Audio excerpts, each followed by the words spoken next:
All right, guys. This is Prime Hour TV, Prime Hour Show. I'm your host, Rosanga Matthew. Na kama kawaida, siko peke yangu. I'm your host also, co-host actually. Yeah. I am Evans Osapiri. We are live today. We want to bring you the trending stories about politics today, about the Gachagua impeachment analysis, and about the Western tour. Yeah. Amekanyagwa shingo, amesema anaenda Western Kenya. Lakini amesema he will never be down. Akitoka Western Kenya, amnachukua break nyumbani. So, yes. Wa Munyoro. Yes. Hala. So, actually what happens is that one day in politics, as they say, is a very long period. Now, a day before, people were eagerly waiting for the final judgment. Sure. What happened yesterday was not a verdict. It was a judgment. That's why it took a very long time. 356 pages. 356 pages. What those judges were doing, for those who might not know, was that they were giving an in-depth judgment. The reason, one by one, as per why they are giving the kind of judgment they were giving. One by one. Yes. And the reason why they upheld the impeachment of Gachagua. But now, what I wanted us to talk about is that, despite the fact, what are now the outcome politically? Because the political diameters change. If at all these guys will not proceed, yes. If at all they will not proceed to file the Court of Appeal, yes, it automatically tells you that now Rigathi Gachagua is not fit to hold any public office in this nation. For the next hata kazi ya kura ya chief, hiyo chief ya wa Munyoro hawezi pewa. That is what it means. True. Basically, that's what the court meant. Yes. But His Excellency, the former deputy president, cannot hold any public office. Yes. Hata ya chief hawezi pewa kule wa Munyoro sasa. Jamaa ameongea leo. That also means even his position as the party leader of DCP, he can never be the party It means it is unconstitutional. It is unconstitutional. Right? But jamaa amesema anaenda Court of Appeal. Wow. So still kuna chances. Yeye kwenda Court of Appeal. You know, the problem is we can't tell what could transpire at the end of the day. Yes. Could it also end up like what happened yesterday? That's another thing. But as we are speaking, the current the trending news now is that His Excellency, the former deputy president of this country, His Honorable Gachagua, cannot contest for a political office or hold any public He cannot office. hold any public office. So he is impeached. Therefore, he's impeached. The only thing Gachagua can do is to play a kingmaker politics. But now talking of the kingmaker, Rigiji did say that this weekend anaenda Western. Yes. Now after Western, he will now retire to his Munyoro home for a period of 45 days. Yes. With only one mission, to ensure that the united opposition remain united and have one particular candidate for the presidency to face President William Ruto. My question is this. Wait. Me nauliza swali. What does this tell President William Ruto? Before we respond to President William Ruto, ask yourself. Yes. He has been hyping across the country when he has been moving high cousins. Now, where will the high cousin kind of greetings end up to? Because you can no longer hold public office. That means you cannot campaign asking the people of Kenya to give you an opportunity to serve as the president. But it means now he has to play the kingmaker politics. Yes. He cannot hold the office or he cannot contest. Yes. But that one does not mean that does not deny him his constitutional right to vote. But then so now he can play the kingmaker. The constitutional right gives him an opportunity to go and campaign for somebody, but not campaign for himself. Yes. That is now the only big challenge he's going to have. And that is what he's going to do. Good. Now with Rigathi Gachagua as a kingmaker and Rigathi Gachagua as a candidate. Which Rigathi Gachagua is more lethal? One, Rigathi Gachagua himself as a candidate, he was also powerful. The guy was so much into he was so lethal. But now I think the court has actually brought him down. He's not going to be that lethal because he has decided to go back to Mount Kenya at Munyoro residence to now start championing about what kingmaker politics. But who becomes the next president of this country, Kenya. But I think with Rigathi Gachagua, as a kingmaker, is more lethal than Rigathi Gachagua as a candidate. Okay. Because one is what happens, he has gained more sympathy. So he can withdraw the sympathy card. Okay? Yes. Number two, Rigathi Gachagua has been labeled a tribalist. Yes. Okay? And even during his impeachment, one of the main thing that was trending was that Rigathi Gachagua is a tribalist. But now he has opportunity to prove to people that actually I'm not a tribalist, because I'm going to support someone who is not from the Kikuyu community. So how do you want to tell me that I'm a tribalist when I'm not supporting someone who is not a Kikuyu? Okay, bro, he can use that also to rally the Mount Kenya community and tell them, you look, guys, so we've been labeled tribalists, and this is our opportunity to redeem ourselves. Let us change the card. Let us rally behind this individual. And in his team, he has two people. He has Matiang'i and Kalonzo, which actually are the biggest winners, because Kalonzo Musyoka and Matiang'i does not have to negotiate with him uniachie. Some time back, I saw the chairman of Linda Mwananchi. Yes. When he attended some funeral in Mount Kenya. And who is the chairman of Linda Mwananchi? I'm told it's the Nairobi senator. Sifuna. Yes. Oh. He once attended a funeral in Mount Kenya, and he told Gachagua, Your Excellency, I'm sorry, I have to apologize today that before the congregation that I participated in impeaching you. Yes. And because that was your own game plan with the current president of the nation, I just had to vote you out so that you can fight amongst yourselves. So now, as you mentioned of having Gachagua, having Mheshimiwa, the former vice president of this country, His Excellency Kalonzo Musyoka, and the former Interior Cabinet Secretary, His Excellency Fred Matiang'i, as the most preferred candidates for Gachagua in the race of 2022 race. Where do we leave out the Linda Mwananchi chairman? Okay, now this is where it has. At it now we have two groups, both singing one time.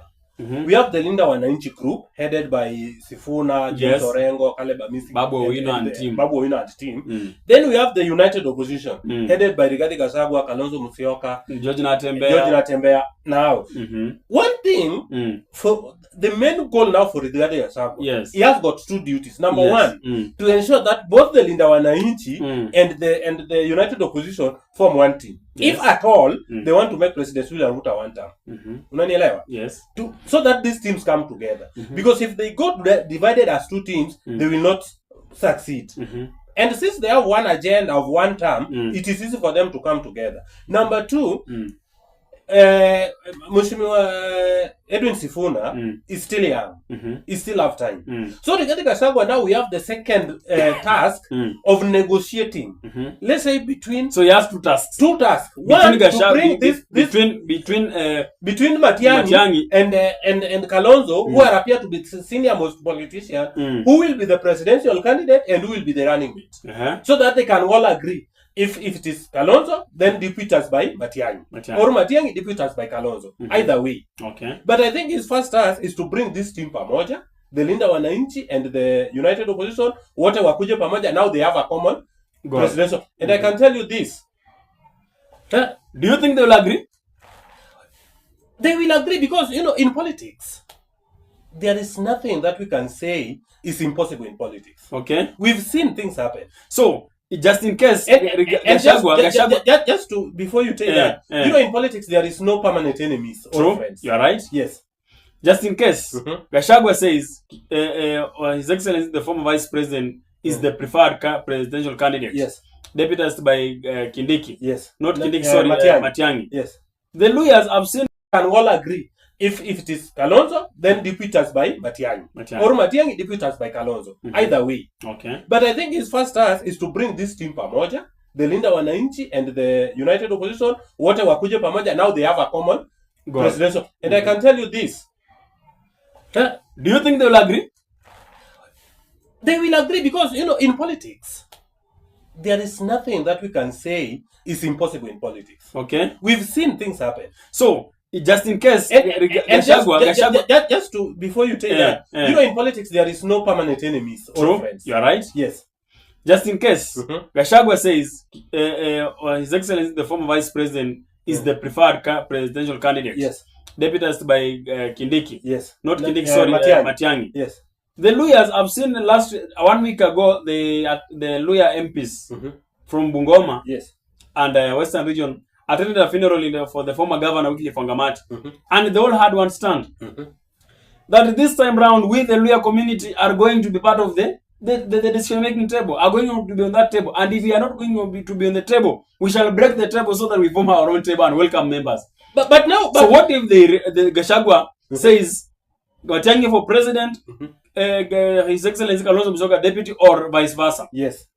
Now, Sifuna will be left out of the matrix. But just in case he is convinced to join them, yes, then what about the Luya leaders? They withdraw the support to Sifuna, because they have been saying, if we are not on that table, we will break the table. We'll break the table and form our own table. But now, what happens for Sifuna? But now with Sifuna joining that team, that's why I tell you that the first task for Rigiji is to bring the Linda Wananchi and the United Opposition together as one team. As one team. Okay? Ensure that Sifuna agree to join them and his team. And don't even forget, if you talk to the Linda Wananchi, you must also put into consideration the likes of Orengo and those ones are okay. They're in the matrix. Babu Ino's goal is sorted. He wants to be the governor. And what is Orengo? Orengo wants to remain governor of Siaya County. Sifuna have not said what he wants to be. Sifuna, we just hear it from people that he wants to, president. What if he also decided to go for himself, he has not spoken that I want to be president. But what if Sifuna decided to retain his senatorial seat in Nairobi? If Sifuna goes for senatorial seat in Nairobi, he will win. And maybe he will beat Jalas. Yes, and maybe Sifuna, in fact, I would advise Sifuna to go for Senate. Maybe akue majority leader pale Senate, atakuwa hapo yeye ndio kiongozi wa wengi bungeni pale Senate. Yeye ndio msimamizi wa serikali pale bungeni, which to me will now give him more political experience. Sifuna has an exam ahead of him. You know why? Why? Sifuna may accept to be convinced by the United Opposition to front Matiang'i and who? And Kalonzo Musyoka. Yes. But now the question comes in. Sifuna is at the top currently. Yes. Courtesy of the young people of this country, the Gen Zs. So if at all he makes a mistake of accepting to rally behind Kalonzo and Matiang'i, yes, then the young people will withdraw their support to him. No, and they will look for a young person who is ready to take the president at home. This is what will happen. Sifuna, if Sifuna, let me give you an example. In 2022, yes, Tim Wanyonyi wanted to be the governor of the yes, road. Right. But he was convinced through negotiations, and he agreed to went back to Westlands. Westlands member of parliament had no support for the young people, and you know the young people keep shifting each and every day. If they see you are not reliable today, they will leave you. But now Sifuna, how will you say that they won't have the support of Sifuna? Sifuna enjoy majority support here in Nairobi. Okay? Sifuna enjoys the support in Nairobi, yes. And maybe some part of the country. Yes. But you can't tell me Sifuna enjoys support in Turkana. The support that he enjoys is courtesy of the young people. Yes. Courtesy of the young people. Yes. But he will still support the young people in Senate as the Senate majority leader. If he decides to support Matiang'i and Kalonzo, yes, the young people will decide to withdraw their support to him. Because they believe, because the young people are the ones who are telling us that the only person who can face President William Ruto on the ballot is Edwin Sifuna. Even we've had the members of parliament from Western Kenya saying that every day. But the likes of Jachagua Mboka, they have been saying it. Majimbo Kalasinga, they are saying it is only Edwin Sifuna who will do what? Who will take home William Ruto. But my friend, we've been doing this. People can sometimes deceive you, and sometimes you might not allow people to deceive you. You know, if you want to fight, you fight. Yeah. You've been in this political race. Yes. There is nowhere they will tell you will not win. Exactly. And even if they know they are not going to vote for you, but they will just hype you to go for it. So to me, the sure bet for now, if at all, the agenda, these two teams have got one agenda. Let them form a team. Then Sifuna retain his seat as the Nairobi senator. Then the presidency or the deputy, or he can now think of a national seat maybe in 2032. Good. So that by that time, remember, Sifuna is just a one-term senate. Okay? You should seek for a re-election, right? Yes. Going for presidency now might sound premature. Sure. I know many people might disagree, but that is the fact. It might sound premature. If Sifuna go for Senate for the second term, come 2032, he will be so ripe. Okay? Let him go back to the Senate, become the Senate majority leader or minority leader. Yes. Then position himself, vizuri, package himself, give himself the national. Then come 2032, he will be ripe for any political leadership. Yes, whether deputy president or the president. Okay. But for now, now that will be the task. Rigiji is first task, and I think now that is the two agendas he will be having in his table after the Western tour pale wa Munyoro, to unite these two teams and again to come up with a singular presidential candidate. What? But now, just to summarize up, we've talked about Rigiji na opposition. What does this put the broad-based side? Which threat does the ruling pose to the government side? In 2 minutes. So, Gachagua is doing politics with a very heavy heart. Yes. He really wants to see that the head of state goes home. Yes. That is his aim. Yes. That's why we are talking about him playing kingmaker politics. But the broad-based government, as we are talking, it is united. The way I look at things, the broad-based government is united fully. Yes. So unless things happen along the way, like today I saw Sifuna signing a new member in the team. Somebody, the former LSK president. She has joined the Linda Mwananchi. She has today joined the Linda Mwananchi brigade. So unless if Sifuna and the team will be fishing out potential candidates from the Linda, is Faith vying? We don't know. She just joined the brigade today. Maybe she's to speak further in the coming days, in the coming months. We never tell. But the young people, remember, are agitating to join politics in the coming months, in the 2027 election. So many young people are going to contest for these seats. One thing I can just say, just to summarize, before you give your final remark. The only way out for the broad-based government, is to ensure that the Linda Wananchi, and the united opposition, does not become a team. If they can now sleep and allow these two groups to join and form one team, then one term can become a reality. Okay, I'm afraid. If the broad-based government will allow the Linda Wananchi and the Rigathi Gachagua team to unite and form one team and form the Ukombozi Alliance, one time will be a reality. Do you think they will? No, they can't. Is it possible? No, they have one. No, it is possible because as it is now, they only have one mission, and they've been saying it in every public rally that our main agenda is to make Ruto a one-term president. And if the broad-based government will now not have a crisis meeting and ensure that these two teams unite and form one team, I'm afraid the one term might be a reality. What I have to say as I give my final remarks, Edwin Sifuna is enjoying the top leadership today of this nation, courtesy of the young people of this country. Yes. The young people have not said they want Matiang'i. The young people have not said that we want Kalonzo Musyoka. The young people can today support it, tomorrow they want some other candidate. True. So, if Edwin Sifuna wants to survive politically, he must avoid joining hands with the united opposition. If he wants to survive politically, he must decide to run his own race. Because the young people want to support him, right? But if he decides to join the united opposition, then his chances of clinching power in 2032 will be a problem. It will be a dream pipe. So I want to finalize by saying, my brother, that the Linda Mwananchi brigade should work on their own. And the united opposition to work on their own. Let them throw in their shots. Let them throw in their shots. Then we see how it ends. Right? Guys, what do you think?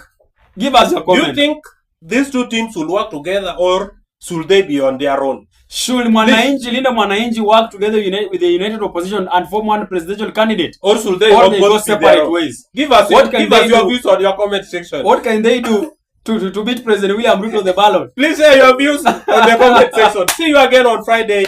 I was your host, Wasonga Matthew. Let's do this again. I was your host, Evans Osapiri. Watch us on YouTube and Facebook. Just subscribe just in case you have